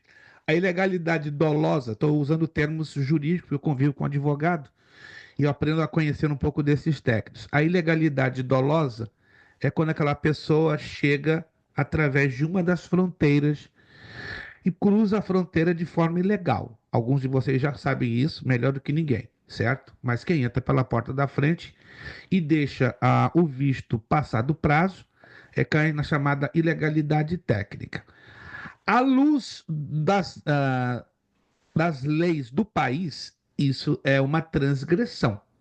Em qualquer país que você fizer isso, você está transgredindo. Perfeito. Vamos agora pelo ponto de vista bíblico. Como Deus enxerga isso? A Bíblia diz que nós devemos dar respeito às autoridades constituídas. Romanos capítulo 16. Algumas pessoas entraram neste país com o desejo de terem a sua vida no lugar, trabalhando direitinho, contribuindo com o crescimento do país, pagando seus impostos. Entretanto, analisem comigo, nem sempre o governo do país que recebe esses imigrantes, vamos usar os Estados Unidos, tem agido com bom coração ou com uma lógica chamada sentido comum. Qual seria hoje o sentido comum que beneficiaria a todos por igual? Observe. Se hoje os Estados Unidos decidem fazer uma reforma migratória e legalizar a quantidade de imigrantes, as duas partes saem ganhando. Os imigrantes saem das trevas, ou seja, da clandestinidade, passam a ter seus trabalhos, todos começam a trabalhar. Consequentemente, o governo fala de 10 milhões de imigrantes. Isso é mentira, está provado. Todas as agências governamentais de vários países europeus, latino-americanos e asiáticos falam abertamente. São 36 milhões de indocumentados. 36 milhões. Vamos pensar aqui comigo, gente. Se esse país abre formas de legalizar 36 milhões de pessoas em 6 meses. A BBC de Londres assistiu um documentário há 2 semanas. Eles disseram que se o governo Trump, em 6 meses, tomasse com seriedade em legalizar essas 36 milhões de pessoas, sabe quanto dinheiro entraria para os cofres do país em 6 meses? 99 quaquilhões de dólares limpos para os cofres do governo. Sai ganhando o governo, saem ganhando os imigrantes. Os imigrantes começam a trabalhar direitinho, pagando seus impostos, e o governo americano recebe uma bruta entrada de impostos de quase 100 quaquilhões de dólares só em 6 meses. Então, por que hoje não acontece isso? Problema de vontade política, orgulho político. Então, vamos pesar na balança. Como é que Deus enxerga esta situação? Tem 2 lados que trabalham com injustiça, né? O lado daqueles que entraram de forma dolosa, premeditadamente dolosa, ou seja, vou entrar ilegalmente porque eu quero. E aqueles que não planejaram ficar ilegalmente, mas estão se esforçando desesperadamente para ter uma vida regularizada. Estão me entendendo? Quem está me entendendo, gente? Mas o governo está ajudando? Não. Então, o que resta para nós? Clamarmos para Deus falar o coração das autoridades. Me perguntaram esses dias, como é que o senhor vê essa ação do presidente Trump? Vocês podem não acreditar como é que eu vejo, mas eu vejo à luz da Bíblia. Deus vai usar o Trump até aonde ele se permita. Mas de uma parte para frente ele não vai se permitir ser usado por Deus. Na parte que ele não se permitir ser usado por Deus, estranho que eu vou dizer, Deus ainda vai ser glorificado, porque ele, com as atitudes dele de orgulho, vai levar essa nação ao naufrágio. E cedo ou tarde a América tem que naufragar. Não tem jeito. Vai naufragar para que uma superpotência se levante. Aí voltamos para a escatologia. Só não podem ter 2 superpotências. Não pode existir Estados Unidos da América e União Europeia lado a lado. Não pode. Esse isolacionismo que os Estados Unidos está tomando, presta atenção, os Estados Unidos está saindo de várias entidades globais. Saiu da Organização Mundial da Saúde, empurrou a Argentina. O Reino Unido já hoje não assinou o Tratado Global de Inteligência Artificial. Vai prestando atenção. Os Estados Unidos está se isolando. Se isolando. Os Estados Unidos está assinando seu atestado de óbito econômico. Está se isolando, se isolando. Vai chegar um tempo, o país vai naufragar. Não tem jeito, é inevitável. Porque os Estados Unidos não é a nação mais poderosa do mundo sozinha. É independência de tratados globais. Mas é profético. que uma superpotência tem que se afastar, sai de cena, naufragar para subir outra, entrar outra. E essa outra chama-se União Europeia. Então, irmã Flávia, não tem jeito. O que tem que acontecer aqui vai acontecer. Não tem, é inevitável. Até onde Deus usar o Trump, glória a Deus, ele vai usar. Mas de uma parte para frente, ele não vai deixar ser usado, vai até querer dar uma de Deus, e aí que a nação americana naufraga. E aí, irmãos, Ô, pastor, levantar as mãos para o desculpa, céu e louvar a Deus e esperar. desculpa, pastor, só completando aí, o senhor acha que, e como a irmã, acho que a preocupação dela é um evangélico pode perder a salvação por estar aqui mentindo, fugindo, vamos dizer? Uma coisa é mentindo, uma coisa é fugindo, uma coisa é se refugiando. São três coisas diferentes que temos que Que nós separar. estamos aqui, né? Nós é ter voltado e nós falou que, por exemplo, né? Irmãos, se nós olharmos a história da nação de Israel, então a nação de Israel é a mais mentirosa de todas, porque ela passou peregrinando ilegalmente em centenas de nações por 4.000 anos de história. Dê uma olhadinha na história da nação de Israel. Peregrinou no Egito, peregrinou na Babilônia, peregrinou na Pérsia, peregrinou ali acolá, peregrinou na Europa, foram expulsos de 16 países europeus, foram massacrados pelos franceses, pelos espanhóis, pelos italianos, pelos alemães, pelos russos. Se for olhar de nação que mentiu por estar em terra estrangeira e sem permissão, essa nação é Israel. Nós não somos ninguém. Nós brasileiros pensamos que estamos mal. Só está entendendo, irmã Adélia? Pensa num povo que não tinha, que ficou sem pátria 19 séculos.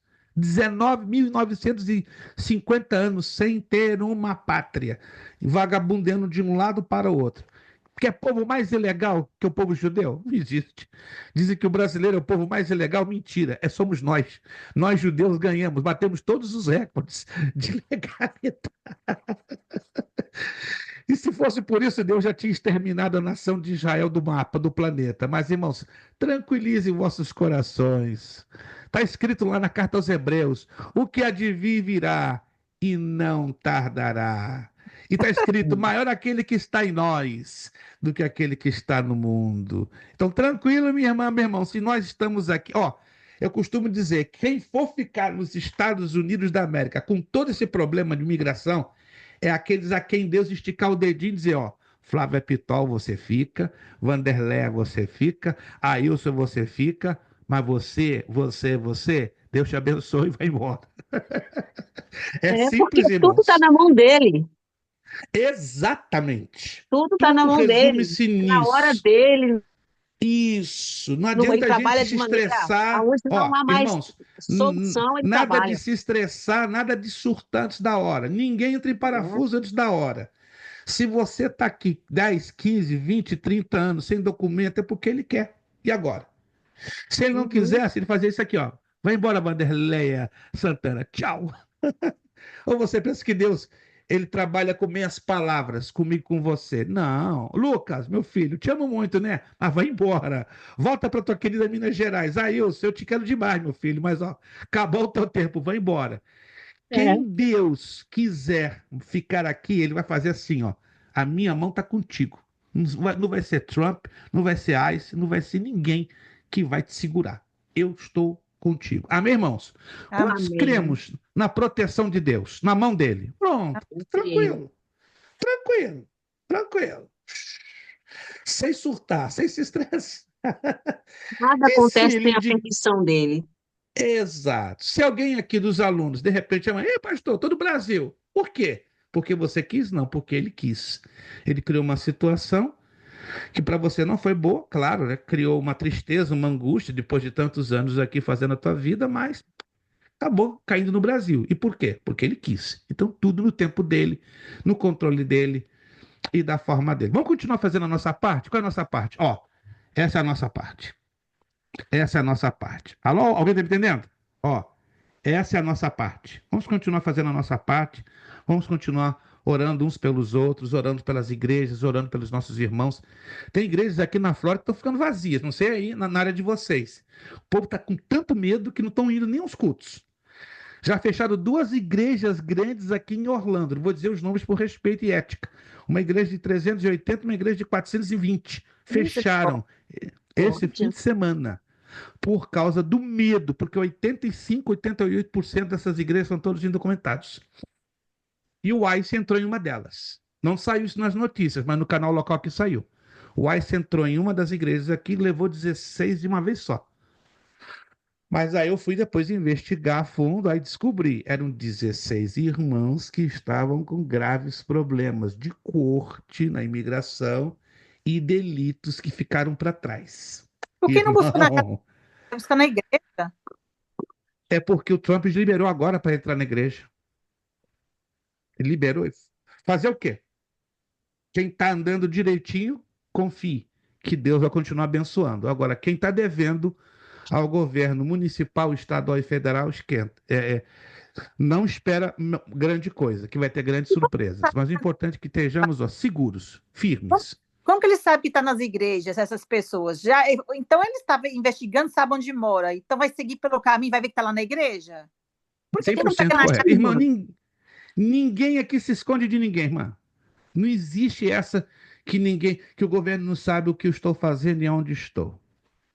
Irmãos, não vou entrar em detalhes, estamos em aula e eu não vou entrar nesses detalhes. Eu tenho minha documentação, me movo em todo o país e tem lugares no aeroporto que eles dizem exatamente o que eu fiz na semana passada. Misericórdia. Por causa que eu apresento meu documento, então eles registram a minha vida e todos os meus passos. Sabe que eu fui na igreja tal, na cidade tal, no estado tal e sabe até o que eu ministrei. Sabem que eu tenho um canal no YouTube, que eu tenho uma faculdade teológica. Irmãos, aqui todo mundo sabe, todo mundo, o governo vendo sabe. nossa cara aqui no YouTube, meu Deus do céu, vai aparecer minha cara. Irmã, acorda. Não existe privacidade nos Estados Unidos em nenhum lugar do mundo. Para a senhora não saber quem é a senhora, tem que cavar um buraco de 40 metros e ficar lá dentro, fechadinha. Aí ninguém vai saber quem é a senhora. Passa uma maquiagem para apresentar mais bonito no YouTube. Vamos louvar a Deus, irmãos, porque o mais importante é aquele que está nos vendo, o Todo-Poderoso. Esse é o mais importante. Ele olha por mim, por você, 24 horas por dia, né? Não se estressa com isso não, meus irmãos. O mais importante é que o Senhor está olhando por nós, não é verdade? Quantos louvam a Deus pela sua proteção, pela sua guarda? Isso, irmãos. Relaxa, minha irmã. Relaxa, meus irmãos. Tá difícil, vai ficar um pouquinho mais. Mas se ficar difícil, nós vamos ver também a mão de Deus. Como é que você quer ver milagre se você não chegar a enxergar a bagunça, a confusão? Como é que a gente quer milagre no meio da bonança? Não, o negócio tem que ficar bagunçado para a gente ver milagre. Nós vamos ver milagre, gente. Mas para ver milagre, nós vamos ver bagunça, nós vamos ver coisa feia acontecendo. Aí no meio da bagunça, você vai levantar a mão, Senhor. Agora só tu. Aí você vai ver o milagre. E aí vai dar testemunho, né? Que o milagre chegou na sua vida, na sua casa, na sua família. Eu vou terminar rapidamente, só 2 minutos, um testemunho. Eu estava no estado de Utah esse final de semana, eu estava em Salt Lake City dando aula para o nosso núcleo presencial. E um dos alunos levantou a mão em pranto. Pastor, eu quero dar um agradecimento. Mas como assim? Pastor, eu quero dar um agradecimento. Por favor, eu vou estourar, eu vou ter um infarto se eu não der um agradecimento. Me dá 3 minutos, eu estava terminando a aula. Pois não, meu irmão. Um rapaz dos seus 38 anos. Pastor, eu sou mexicano. Estou indocumentado neste país há 23 anos. Entrei 3 vezes pelo México. 3 vezes entrei, 3 vezes fui deportado. Voltei, me casei, tenho 6 filhos. O ICE me emitiu 4 ordens de deportação nos últimos 5 meses. E eu com o olho bem arregalado. O que o irmão está fazendo aqui? Pastor, hoje é sábado. Quinta-feira, a imigração manda os meus documentos pelo correio.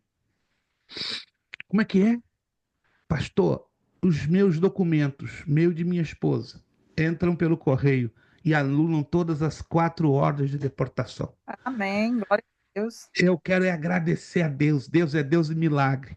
Porque Ele permitiu 4 ordens. Eu tinha só 18 dias para deixar o país. E eu pensava, a aula de sábado vai ser a minha última aula. Quando na quinta, de tarde, minha mulher vai lá na caixa de correio, vem num pranto, uma choradeira. Deu tragédia. Ela abre o envelope e me mostra os nossos green cards e uma carta da imigração Green card. E uma carta anulando as 4 deportações. Meu irmão, quer ver milagre na sua vida? Milagre mesmo, viu? E espera a coisa ficar bagunçada. Espera a coisa ficar bagunçada. Não se assuste se você receber até uma carta de deportação. Não sei, pastor, o senhor está profetizando? Eu não sei se eu estou profetizando. Só sei o seguinte: se você receber, por um lado, uma carta de deportação, pode escrever. Pelo outro, Deus vai te surpreender. É. Eu não sei com quem. Alguém aqui vai ter uma linda surpresa. Linda. Mas vai ser, ó, você vai ter que pedir para dar testemunho. Eu vou abrir o espaço para você dar esse Eu quero dar testemunho. testemunho, pastor. Então, não sei quem vai ser. Eu não sei, vai ser um de vocês aí. Vai ser uma pessoa que vai ficar abalada com uma notícia, mas vai durar pouco. Que vai vir uma outra notícia que vai sufocar essa notícia ruim. Xalabacateramakuriantanamaxalabacandeleias. Erepalabassubirecalamanaias. Deus está conosco, meus irmãos. Amém. Guarda de Israel está conosco. Meu Deus, Nada acontece se não for a mão dele. Vamos terminando, começando com Marcos. Oh, perdão. Irmãos, Deus está aqui nesse lugar. Deus está aí na sua casa, juntinho de você. Está quase dando um tapinha nas suas costas. Deus está aí querendo te dar um abraço. Minha filha, meu filho, você não vai dormir sem antes eu te dar aquele abraço quentinho na minha presença. Vou fortalecer a tua fé, vou abrir os teus olhos espirituais. Vou te mostrar que quem está ao teu redor é maior do que aqueles que parecem que estão te ameaçando. Aleluia. Xarabacatabaxé. A minha oração é que Deus mostre a você que Ele está com você. E quem está com você é maior do que aquele que está no mundo querendo te ameaçar. Amém. Assim fez Eliseu, quando Geazi viu Israel cercado pelo exército dos sírios. Senhor, estamos arrebentando, olha os nossos inimigos. E que o profeta disse: Senhor, abre os olhos do moço, para que ele veja que aqueles que estão conosco são mais do que aqueles que nos Aleluia. cercam. E Deus abriu seu olho, minha irmã e minha irmã, seus olhos. Aí você vai ver quem está ao seu redor é muito mais do que aqueles que te ameaçam. Amém? Glória a Deus. Para fechar aqui, ó, Marcos, página 3. Aula diferente essa hoje, né? Meu Deus, escatologia e outras coisas ligadas com os evangelhos. Glória a Deus. Deus é bom, Deus é maravilhoso. Marcos, escrito para os romanos, para a gente fechar. Marcos foi o primeiro dos 4 evangelhos a ser escrito. Olha que detalhe interessante, não foi Mateus, senão Marcos, o primeiro, na ordem do tempo. Apesar de ser o menor, apresenta mais pormenores da vida de Jesus, trazendo a ideia de um servo de Deus em ação constante. O evangelho de Marcos, ele é conhecido popularmente pelo evangelho dos milagres. Anote isso aqui na sua mente. Dos 4 evangelhos, Marcos é conhecido popularmente como o evangelho dos milagres, porque há uma frequência enorme de registros repetitivos de milagres. Você lê milagres em Mateus, você lê milagres em Lucas, você lê milagres em João? Sim, sem dúvida nenhuma. Mas Marcos é muita coisa, são muitas incidências de milagres, um atrás do outro, certo?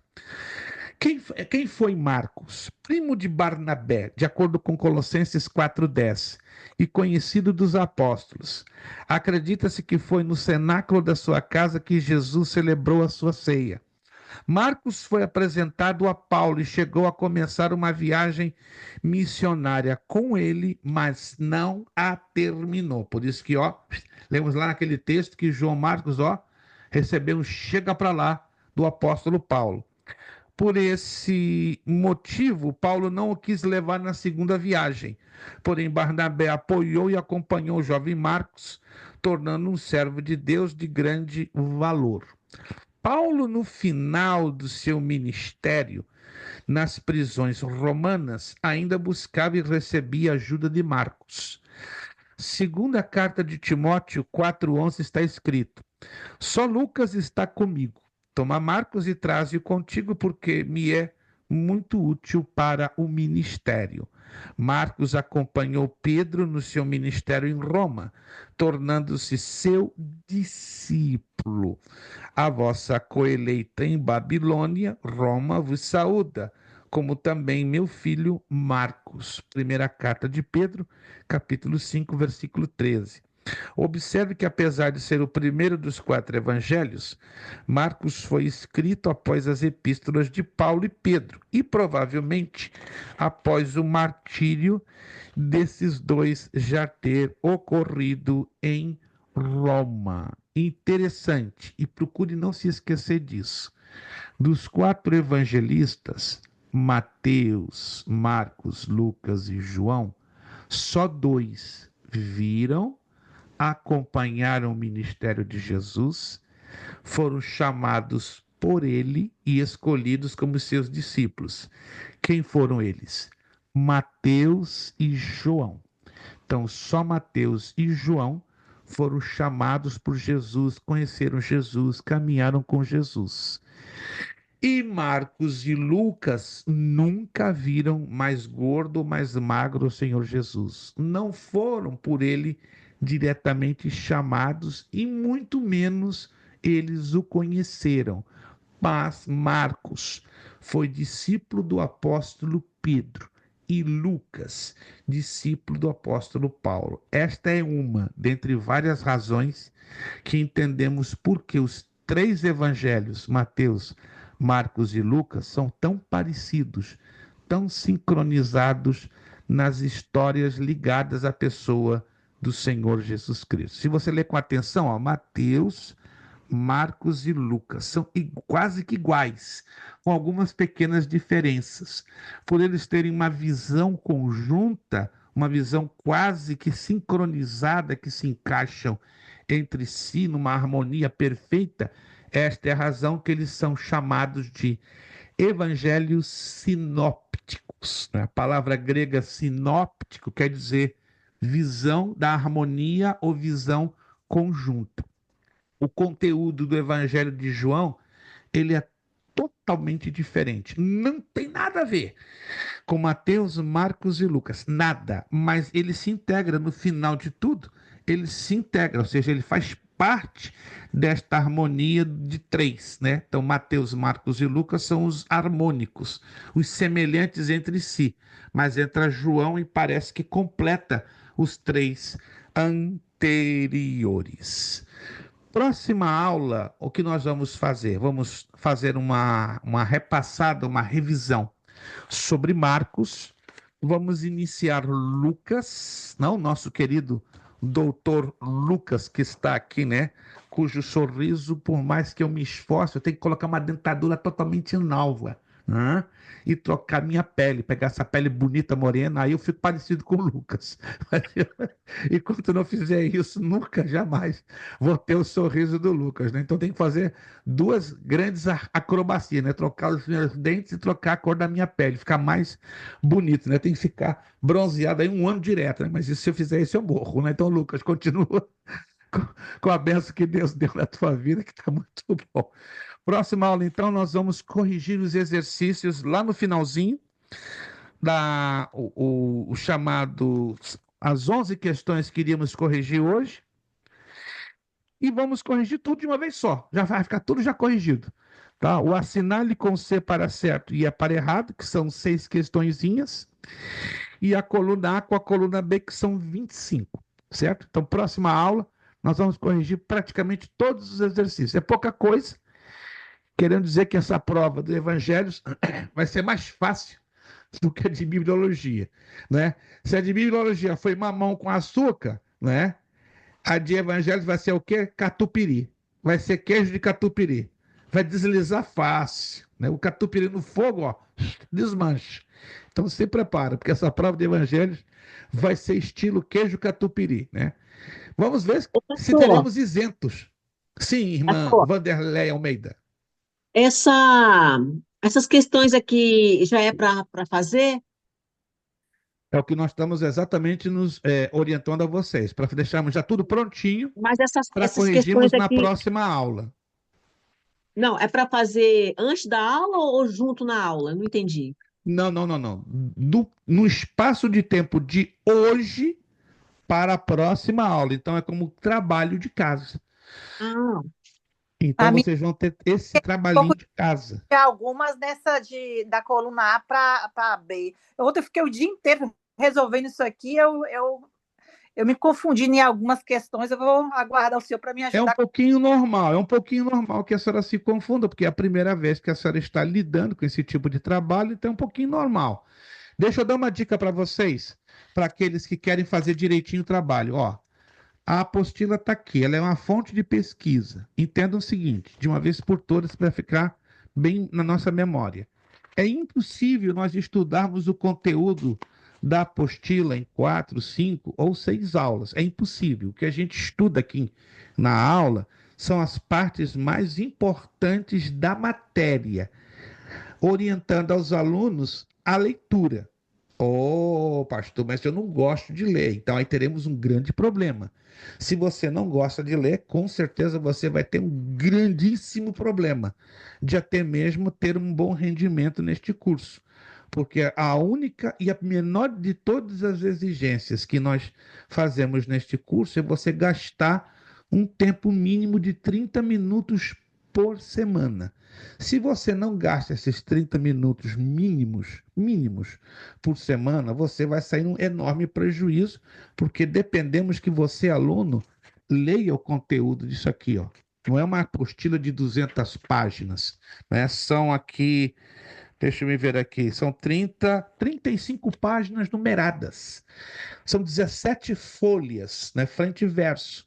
Não é uma apostila grande, temos algumas de 40, 45, mas essa é uma das menores apostilas, um texto fácil de se ler. Aí, se você lê, estuda o seu conteúdo e pesquisa na apostila, você vai conseguir fazer os exercícios. Número 2, nós já postamos no grupo um grupo de slides. Se alguém perder esses slides, me avisa que eu posto no seu privado do WhatsApp. Nos slides você vai ter uma segunda fonte de pesquisa. Quando você usa a apostila e os slides, você já vai ter duas boas fontes de pesquisa e aí você vai encontrar a resposta para 95% das questões que estão aqui. 5% apenas, e eventualmente você vai no Google pesquisar e encontrar a resposta. Mas eu sei que eu estou fazendo, gente. Então tá aqui, ó, uma fonte de pesquisa, e a segunda fonte de pesquisa seriam os slides. Se você perder os slides, avisa, pastor, eu perdi os slides. Eu posto lá direitinho no teu privado, aí você salva os slides no formato PDF e, ó, e pesquisa lá dentro. Então você tem duas boas fontes de pesquisa, tá bom, gente? Então, trabalhinho de casa, todos esses exercícios, vamos corrigi-los todos na próxima aula. Alguém, se não conseguiu fazer tudo, não esquente a cabeça, não estressa, que a gente então vai corrigir um a um na próxima aula, em sala de aula, e as dúvidas que ainda estiverem na sua mente, no seu coração, nós estaremos lhe ajudando a resolvê-las. Perfeito, meus irmãos? Alguma dúvida, alguma pergunta para a gente já fechar nossa aula de hoje? Não? Até o momento está tudo bem esclarecido? Qualquer dúvida, qualquer pergunta, não pense duas vezes. Me manda um áudio, me chame ao telefone, mande uma mensagem escrita, se é para mim diretamente, faça no privado. Se é algo de interesse para o grupo, poste lá dentro do grupo. Se é de interesse somente seu, fale comigo no privado ou me chame na minha linha de telefone ou na linha do WhatsApp. Quero agradecer a todos que puderam estar aqui nesta noite. Obrigado, irmã Flávia, pelo seu esforço. Irmã Flávia, né, tem uma tropinha, né, grande nela. Ela é mãe de vários filhos, está ali se esforçando. Já está conosco pela segunda vez. Dessa vez ela vai abraçar até o final. Ela não vai largar de jeito nenhum esse curso. Obrigado, Amém. Lucas, pelo esforço também, né? Eu sei que o Lucas trabalha como gente grande, mas tá ali, o Lucas está abraçado nesse compromisso. Irmã Vanderlei Almeida, obrigado pelo seu voto de confiança. Obrigado pelo seu grande esforço. Eu sei que o irmão Valmir vai estar sorrindo sem parar olhando para a senhora, meu bem, você está conseguindo me superar. Entre nós aqui, irmã, a senhora vai superar seu esposo. Vai deixar o seu esposo no bolso com 2 vincos e virado para trás. Pois Ele é, vai... o meu desejo é que ele fizesse também, né? Mas, infelizmente, né, ao horário que ele chega, toda noite, 11 É da um noite, pouquinho não tem como. complicado, mas quem sabe lá na frente Deus vai Restaurante, proporcionar, né? né?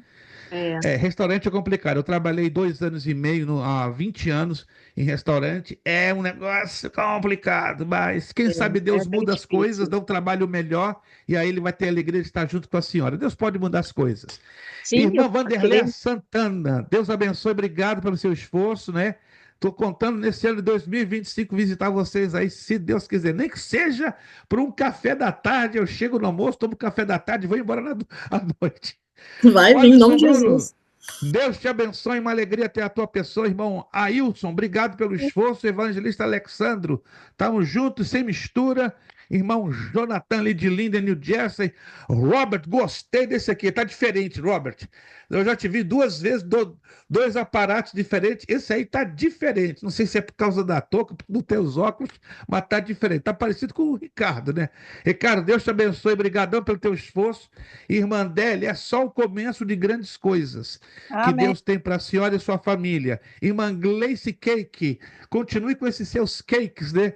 Faça aqueles para o diabético, né? A senhora fazendo para diabético, eu vou ser seu cliente. Irmão Eronilde, muito obrigado pelo esforço, Deus abençoe. Kelso, obrigado. Vamos orar agradecendo ao Senhor, nosso Deus. Vamos pedir, né? Ao nosso querido irmão Lucas, abrindo aí o seu áudio, estará então nos agradecendo nesta noite com a palavra de oração. Vejo vocês, se Deus quiser, próxima terça-feira, dia 18. Peço as vossas orações. Eu estou viajando agora todo final de semana, com exceção do último fim de semana, né? Desse mês.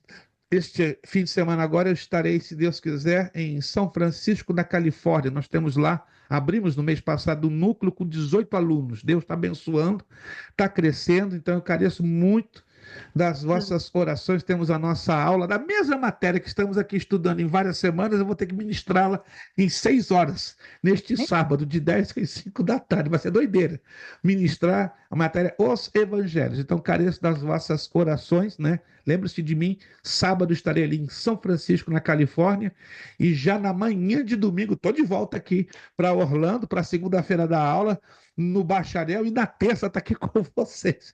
É uma correria só, mas Deus vai dar força a esse não idoso, né, esse maduro de 65 anos de idade.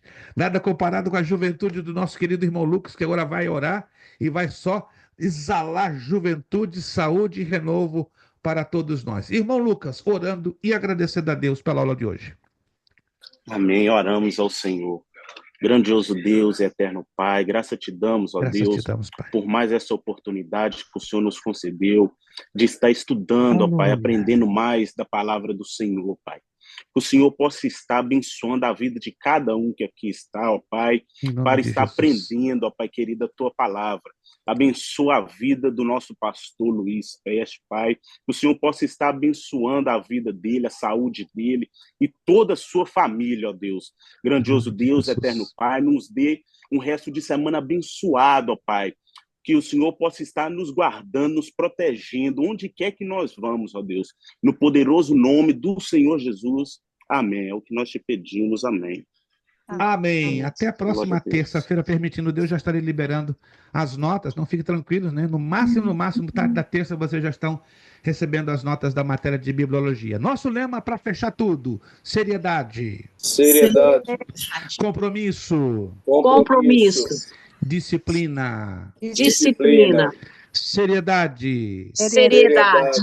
Compromisso. Compromisso. Disciplina. Disciplina. Seriedade. Seriedade. Compromisso e disciplina. É necessário que ele cresça e que eu diminua. É necessário que ele cresça e que eu diminua. É necessário que ele cresça e que eu diminua. E a Deus damos o quê? A honra, a glória e o poder. Beijo no coração de vocês. Terça, dia 18, estamos aqui de volta. Se Jesus vier no caminho, muito melhor, claro. Maranata, hora vem, Senhor Jesus. Muito obrigado, boa noite, bom descanso, excelente semana. A paz do Senhor. Até a próxima terça, se Deus quiser. Muito obrigado. Paz do Senhor, meus irmãos. Com Deus.